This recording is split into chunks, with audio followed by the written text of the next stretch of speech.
which heat only boiler is best. My name's Alan Hart, and in today's video we're going to look at heat only boilers and which boiler is best, or which boiler is best in my opinion. In this video I've got a Baxi, so this is the same boiler or a similar boiler to the new Baxi 800 heat or the Baxi 600 heat. So we'll have a look at that. We'll also have a look at the Viessmann compact boiler. So this is also a heat only boiler. So we'll strip both of these boilers down. I'll try and answer any of the questions I can, and I will give you my honest opinion. If it was my money, which one of these boilers I would choose. But first of all, what we'll do, we'll go through all the different components, we'll take the cases off, etc. So yeah, let's have a look.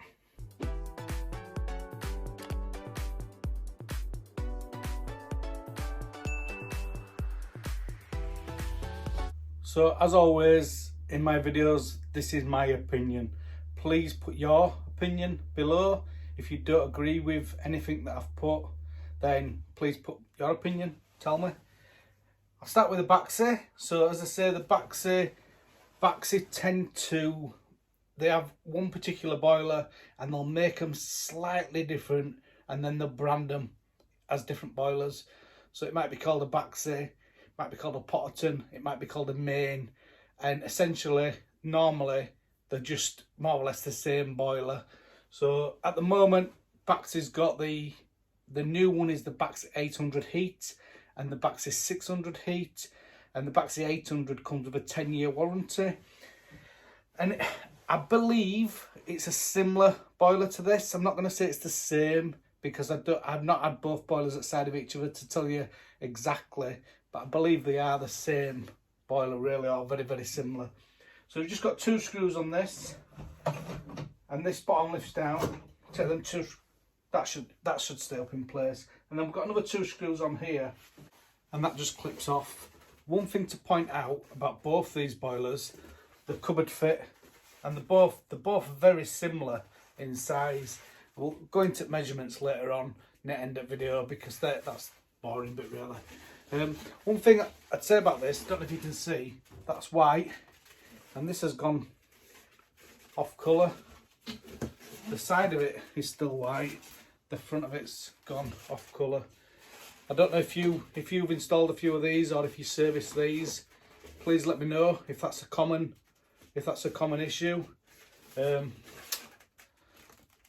Insulation, it's got a lot of insulation in there. It's really well padded. This is flimsy. It's plastic. Is the case on this. So now what we'll do, we'll have a look inside the Viessmann boiler, and then we'll come back to this one. So this one is the Viessmann 100 open vent boiler. This is the older model. There's a newer version of this now. So again, you've got two screws underneath, and the case just lifts off on this boiler. And then if we have a look inside, for the circuit board, we can just pull two flaps there, and you can get into circuit board and all your connections there. I've also got two screws, one on this side and one on this side, and then this will come off.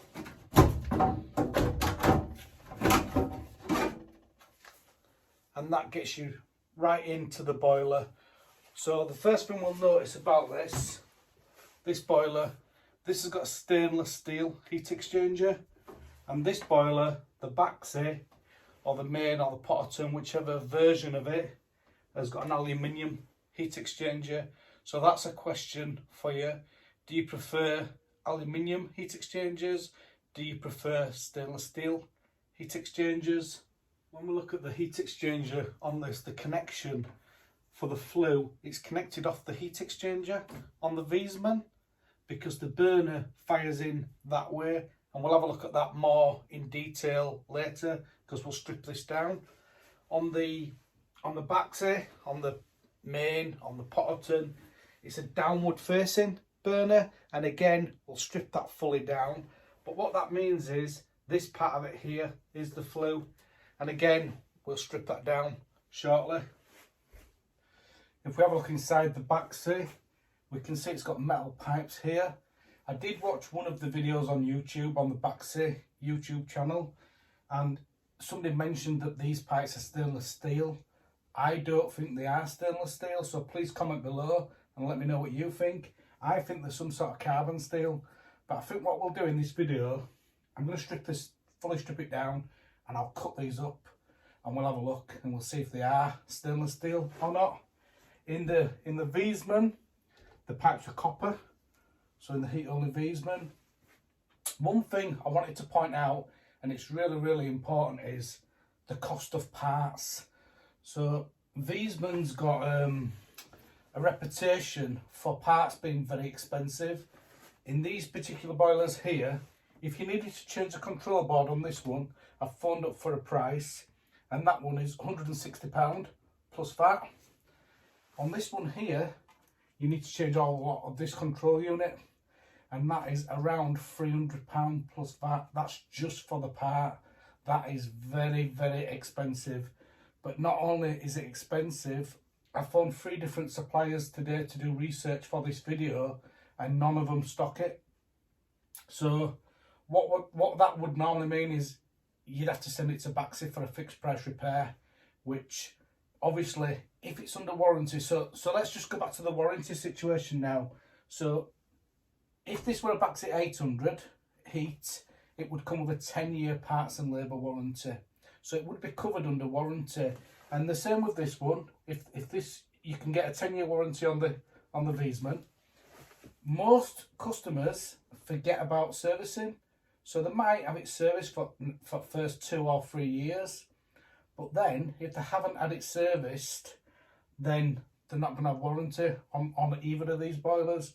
So if you want to look after your customers, then you need to take that into consideration a little bit.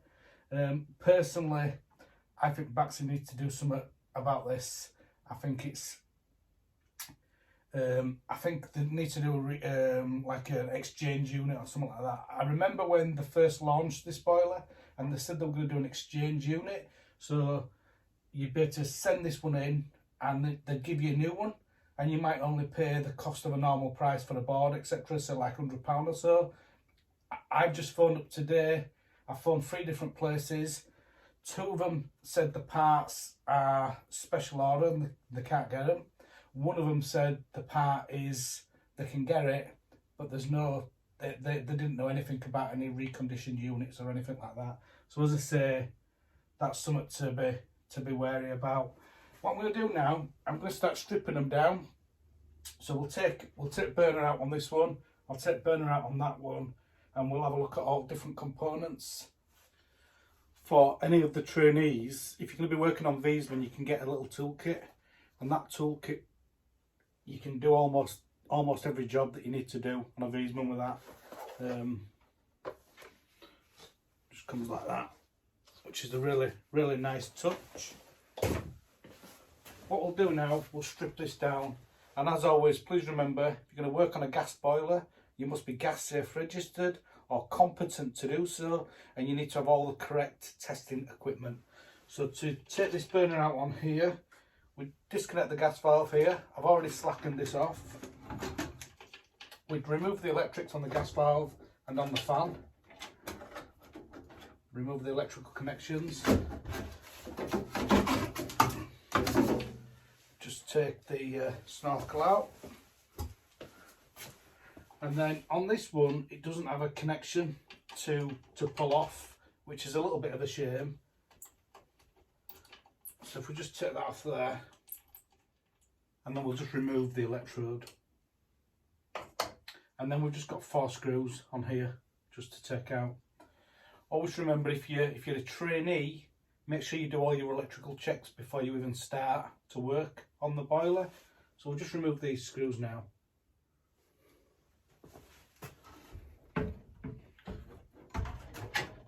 And then we can just lift the burner out. So that's got the burner on there and the fan, and these all split, so you can buy them all separately. We'll just have a look inside the heat exchanger now. And the heat exchanger on this is a stainless steel heat exchanger, and it's 1 continuous coil of stainless steel. So that's in the heat exchanger. So as I say, that's one continuous coil of stainless steel. So if you have any issues with that, then you can flush it easily, to be honest. Sometimes you can have an issue with, I think it's L2 fault maybe it is, and that's like a circulation fault, and that's because they can get air in this coil. So you need to make sure that it's got a bleed point at the top here. You need to make sure that you get all the air out to start with, and then it should be fine. I've got the burner here and the fan, and what I'll do is shortly I'll strip that apart and we'll have a look at the different components as it's brought down. But now what we'll do, we'll strip the Baxi down. When we first look at the Baxi, it looks a little bit scary to strip down, but it is very, very easy to strip down. So this bit just clips off, nice and easy, and then you can clip the flue off.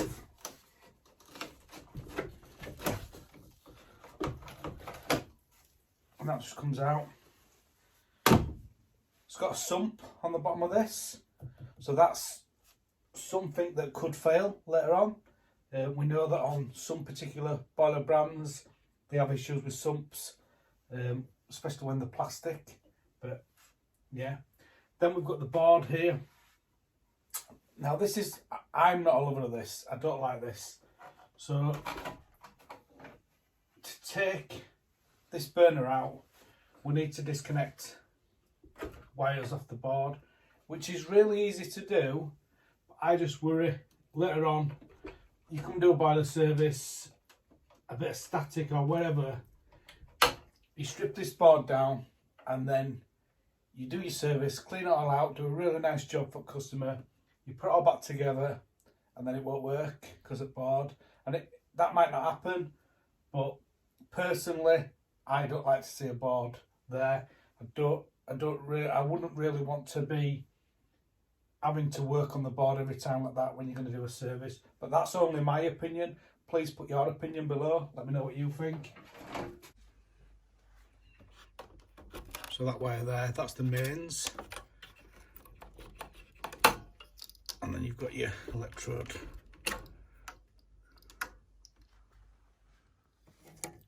I've also got a connection here and here.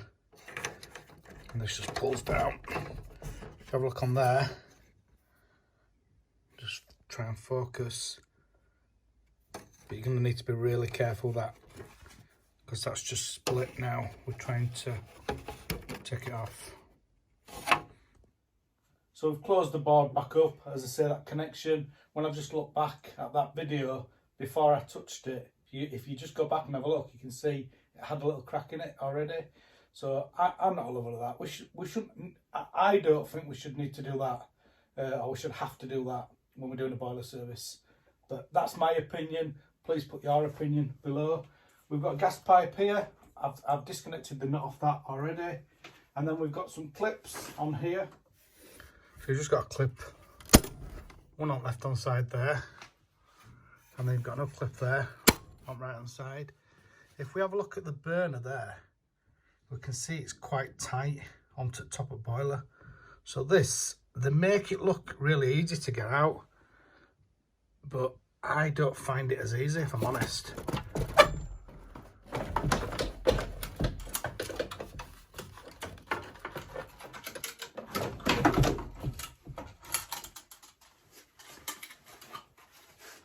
And that's your control unit. So that's got your gas valve on there.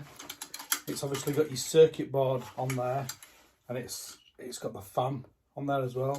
So it's all built into one, and also it's got the burner there, and then the burner's in the top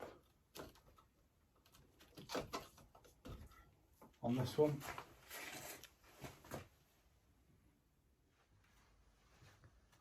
We've got an auto air vent on the boiler there, and that's your aluminium heat exchanger. If we just have a look inside that.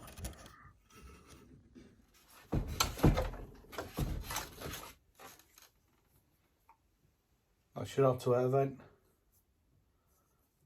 like a plasticky component. Let me know if anybody who's been installing these, if you've had any issues with these auto air vents. I've never had an issue with these, but be interesting to see if anybody else has. Now I'm just going to cut one of these pipes up, and we'll see what they're made of, or we'll try and see what they're made of.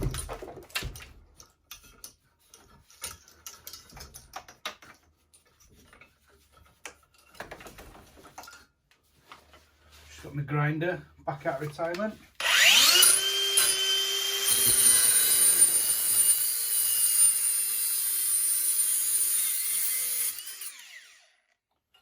So I've cut the pipes out now. If I have a look inside that pipe, probably can't see in there actually, but inside there it's bright orange in there. That could be just the water from the central heating system, or it could be the pipes are corroding. If they're stainless steel, I wouldn't expect them to be rusting, but I'm not sure. So I've cut one in half here as well, if you can see on that.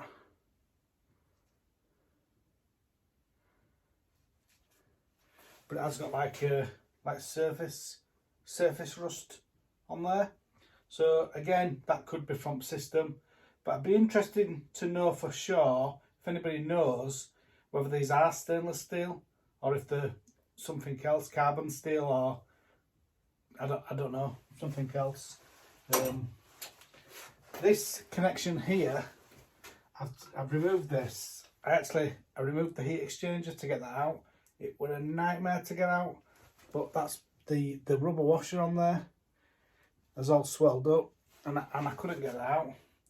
Maybe there's a trick to that. So what we'll do now, take this heat exchanger out. And to do that, you just remove the 2 screws on each side. Fairly easy, to be honest. And then this just lifts up. It just lifts forward. And if you ever want to know what's inside the heat exchanger, if you have a look in there. So how that works is, obviously you have your burner at the top and it's downward facing. So it's important that you clean these out, or normally with aluminium heat exchangers, so that's your burner. Normally it's really important that you clean them out, because otherwise it's going to get muck and rubbish in there. But a lot of time getting soaked. Yeah, so it's important that you clean them out. And as I said before, it's then got a sump on the bottom.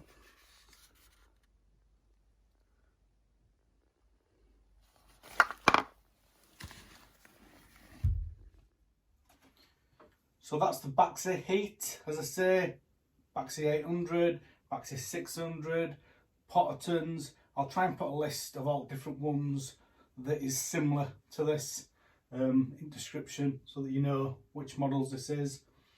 I'll do a recap on this shortly. Now what we'll do, we'll have a look at the Viessmann heat boiler.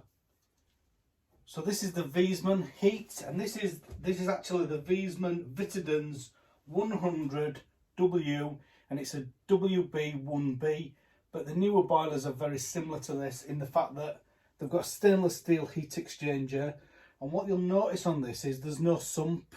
So that's one potential issue ruled out for future. So there's no sump to crack, there's no flue convector either. So if we remember that video we did recently, or Elliot did recently, and he had the back of the flue convector, it were all cracked. Well, this boiler doesn't have one. It's the condensate goes out of the bottom here and straight into the condensate trap, and then the flue gases go straight out of the top here. So there's no issues. There's less things to go wrong on this in comparison to many of the other boilers. To remove the heat exchanger on this, if you have a look down there and down there as well, there's just some bolts, so you need a long screwdriver. The Viessmann toolkit actually comes with, which is That's really good for Viessmann boilers, obviously. And then there's also another one at the back there. To take the pipes off on this, I've just removed the screw from there, and then this pipe will just lift out, it says.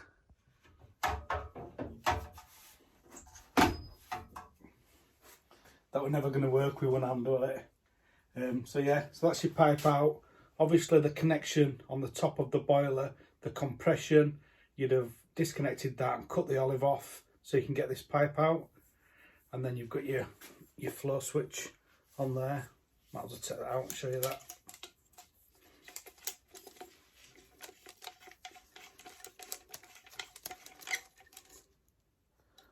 There you go. And that just sits in that pocket there. So that's a wet pocket, so don't be taking that out. I've removed the screws on them. I'm just going to lift this flue hood up on this. Take out this last bolt.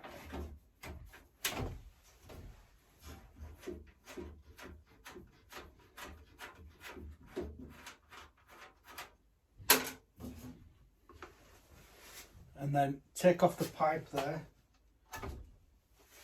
for the condensate. Should have done that first. And then this will just lift out.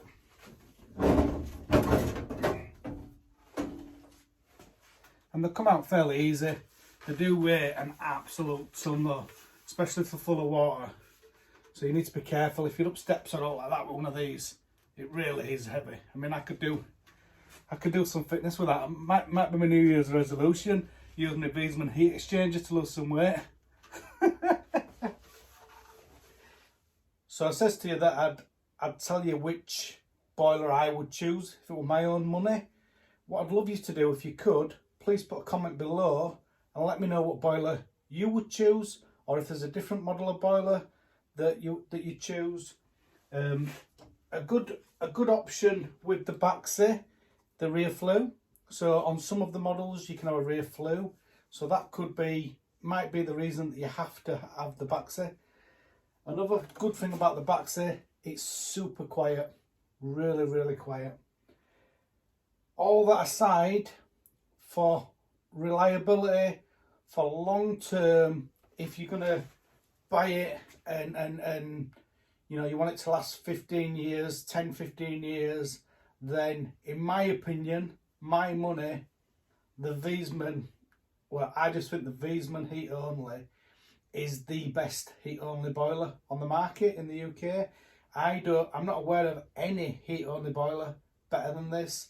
Now, my reviews are always honest, and I'll tell you some Baxi models, like the Baxi Platinum, I think is one of the best combis ever made. It's been super reliable. This particular boiler, I'm not a fan of this boiler, if I'm honest. The heat only, I don't know if there's any other makes or models, but as far as I'm aware, there's only Viessmann that do a stainless steel heat exchanger. So for breaking down, there's hardly out to go wrong on this boiler. You've got a stainless steel heat exchanger. You could possibly have the odd airlock now and again, which would be easy to sort out. It's got that flow switch, so it's got a flow switch on it, gas valve, fan, etc. And then it's got the board, and they're all individual items. So if any of them do go, then they're not going to cost. It's not going to cost a fortune. So all in all, I would say that the Viessmann is definitely the best boiler. But as I say, please put your opinion below. Let me know what you think. What I'm going to do now, I'm just going to strip this fan down on this boiler just to show you as you strip it apart. This is only for the trainees really, but we've got 2 screws in this, one there and one on this side, and then this fan and that washer falls out. Nice big thick washer in there, and then you've got your fan on there, and your fan's got your gas valve on there as well, look. And then that's all your burner tray there. So it all comes apart nice and easy. I like these boilers, to be honest. Yeah. That's it from me. That's it from me for 2020. I hope you've enjoyed some of my videos, and you know, I've tried to help people when I can, and some of you guys helped as well by sending me videos in, which is really good as well. Thanks very much, and thanks for watching. Happy New Year to everybody. Yeah, thank you. Thanks very much.